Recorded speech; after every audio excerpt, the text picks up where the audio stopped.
C'est l'heure de la revue de la presse et des médias israéliens ce matin sur Studio Kalita, relayé sur les ondes des radios juives parisiennes. Une fois n'est pas coutume, ce n'est ni l'actualité politique, ni l'actualité sécuritaire, ni même l'actualité sociale qui font la une ce matin des quotidiens israéliens. Une fois n'est pas coutume, en effet, la presse se fait ce matin l'écho d'une sorte de psychose qui s'installe au sein de la population israélienne face à la multiplication des cas de grippe qui se sont terminés par le décès des malades. Le Yediot Aharonot consacre sa manchette et plus de la moitié de sa première page à ce qu'il appelle la Makat Shapa'at, la plaie de la grippe qui se répand à travers le pays. Le Israël Hayom moins massivement titre aussi en première page la psychose de la grippe. Il s'avère que selon les données fournies par le ministère de la Santé publique, que depuis le début de l'hiver, 9 personnes sont mortes des suites de complications de la grippe après avoir été diagnostiquées donc dans un état grippal, dont 3 depuis le début de cette semaine. Parmi ces 3, 2 jeunes de 14 et 19 ans qui ne faisaient pas apparemment partie des catégories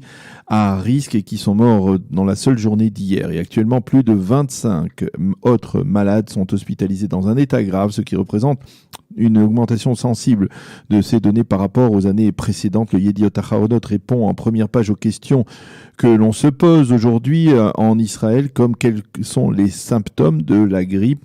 Mais dans cette une, le journal lance surtout un appel aux Israéliens à aller se faire très vite vacciner. En effet, jusqu'à présent, à peine 16% des Israéliens ou des assurés médicaux israéliens se sont fait vacciner. Le journal, là encore, répond aux questions clés. Est-ce que le vaccin est tout à fait efficace? Quels sont ses effets collatéraux? Parce qu'en effet, eh bien, selon la rumeur qui circule en Israël, eh bien, ce vaccin ne serait pas 100% efficace et il aurait certains effets collatéraux particulièrement embarrassants. Le Yediot Aharonot parle de surbooking dans les départements infantiles des hôpitaux israéliens dû à la grippe, avec un record de 170% de surpopulation dans le département infantile de l'hôpital de Tel HaShomer près de Tel Aviv, qui est considéré pourtant comme l'un des meilleurs hôpitaux en Israël. Des milliers de personnes sont contraintes d'attendre parfois jusqu'à 48 heures dans les services d'urgence pour se faire soigner.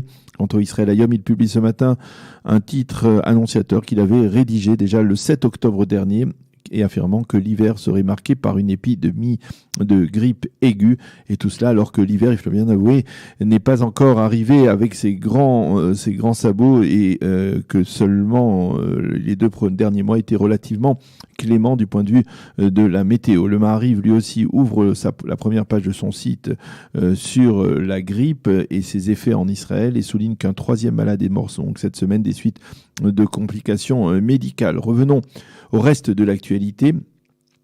Toujours dans le Israël Hayom, le quotidien gratuit se penche sur l'intention de la Cour suprême israélienne de déterminer si oui ou non le Premier ministre Binyamin Netanyahou pourra former un gouvernement au lendemain des élections du 2 mars prochain, alors qu'il est inculpé. Et le journal constate surtout que la composition de la Cour, choisie arbitrairement, il faut le souligner, par la présidente Esther Hayout, est ultra-libérale et prône à outrance l'activisme juridique. Les juges Hanan Meltzer et Uzi Fogelman, ainsi que la présidente Hayout elle-même, sont en effet tous de purs produits de la révolution juridique enclenchée dans le milieu des années 90 par le juge Aaron Barak et si controversé aujourd'hui. Les dés sont pipés, titre donc ce matin le Israël Hayom à ce propos, et il cite un haut responsable dans le milieu juridique qui déplore le choix des juges fait par Esther Hayout et qui affirme que la conduite passée de ces 3 juges laisse penser que Binyamin Netanyahou a quelques soucis à se faire. Et dans son éditorial, Chouki Segev appelle ce matin les juges à laisser le public décider si oui ou non il veut de Binyamin Netanyahou comme Premier ministre alors que celui-ci est inculpé. Du juridique au politique, à la veille des élections primaires pour la présidence du Likoud, le Israël Hayom nous annonce que le Premier ministre est en train de promouvoir la construction de quelques 3000 unités de logement en Judée et en Samarie. M. Netanyahou l'a confirmé hier lors de l'un de ses derniers meetings électoraux en perspective de ses primaires. Et le journal se fait l'écho d'une tension grandissante dans les états-majors des 2 adversaires, Netanyahou d'une part, Gideon Sa'ar de l'autre, en perspective des élections de demain. Le député Yoav Kish, qui a rejoint le camp Sa'ar et qui est le directeur de campagne de ce camp, constate qu'il y a un réveil militant dans les 2 partis, dans les 2 camps, et que c'est même un excellent signe pour la formation qu'est le Likoud. Selon Yoav Kish, et bien même si Binyamin Netanyahou paraît bien plus solidement soutenu, Gideon Sa'ar conserve ses chances et tout reste ouvert.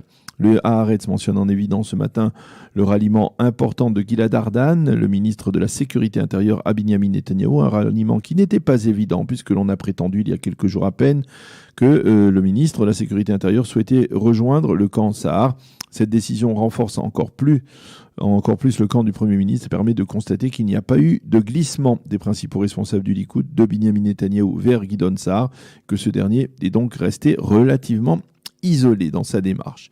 Et puis à gauche, Amir Peretz, le président du Parti travailliste, a affirmé hier que s'il devait constater qu'une union avec le camp démocratique devait renforcer la gauche israélienne dans les urnes, alors il envisagerait d'agir en ce sens, alors que jusqu'à présent, il s'est toujours très farouchement opposé à une telle alliance. Les quotidiens israéliens rappellent d'ailleurs que c'est aujourd'hui que se tiendra la convention du Parti travailliste. Le Haaretz consacre ce matin la manchette de sa page d'ouverture, de son site à l'enquête de Tsahal sur la mort d'une famille palestinienne de Deir el-Balah dans la bande de Gaza durant la dernière confrontation entre l'armée israélienne et les organisations terroristes, en particulier le djihad islamique. C'était il y a un petit peu plus d'un mois. 8 civils palestiniens, tous membres d'une seule et même famille, avaient été fauchés par un missile israélien tiré à partir d'un appareil de l'armée de l'air israélienne sur une cible qui était apparemment une cible terroriste. L'enquête a déterminé que justement cette cible n'avait pas été apparemment suffisamment définie. Elle était en effet considérée en tout point comme une cible terroriste en raison de la présence sur place de terroristes responsables, même terroristes, et de nombreuses armes. Mais selon les enquêteurs de Tsahal, elle aurait dû être définie comme une zone civile ayant une activité terroriste qui apparemment, dans le jargon juridique militaire, est nettement différent ou légèrement différent. Cette enquête que le Haaretz mentionne en évidence révèle au passage que